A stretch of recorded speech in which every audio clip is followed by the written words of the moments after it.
يقولون إن البيوت لها أرواح، وأحيانا هذه الأرواح ترفض إن أحد يشاركها المكان. اللي بقوله لكم اليوم صار مع عائلتي لما قرر أبوي يرمم بيت جدي القديم. بيت جدي القديم اللي في الديرة، بيت كان مقفول له 30 سنة تقريبا. اكتشفنا صار كان المفروض يبقى مدفون للأبد.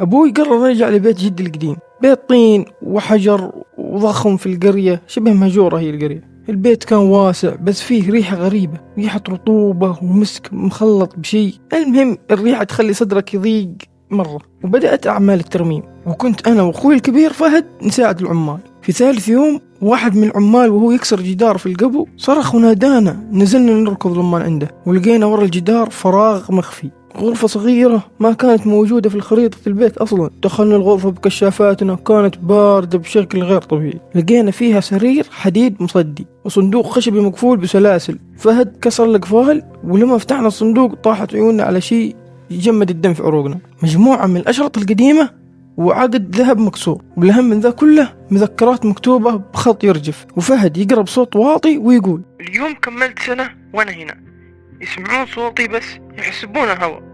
أبوي قتلني قبل لا يعرف إني بريئة. البيت اللي كنا نحسبه تاريخ وفخر طلع مسرح لجريمة قديمة خبيتها جدران الطين لسنين. من ذيك الليلة والبيت انقلب حاله. أبوي صار يمشي وهو نايم ويوقف عند الجدران اللي كسرناها ويهمس بكلام غير مفهوم، وأنا كنت أسمع أصوات خدش تحت السرير كل ليلة. كان في أظافر تحاول تطلع من تحت البلاط. قمة الرعب كانت لما شغلت واحدة من أشرطة الكاسيت، كان صوت بنت تبكي وتترجى: يا بيه والله ما سويت شي، لا تقفل علي.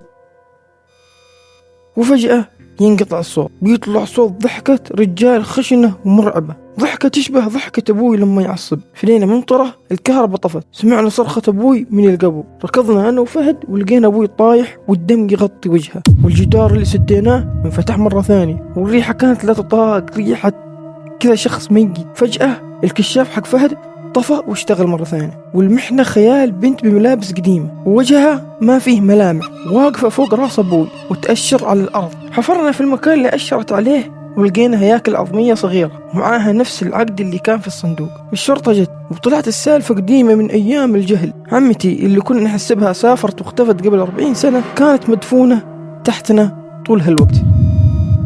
أبوي تعب نفسيا ورفض يسكن البيت مرة ثانية، والحين البيت معروض للبيع بس ما حد يقدر يقرب منه. أنا للحين كل ما غمضت عيني أسمع الصوت الكاسيت وأسمع صوت الضحك الغريبة دي. الحذر يا عيال، ما هو كل سر مدفون معناه إنه ميت.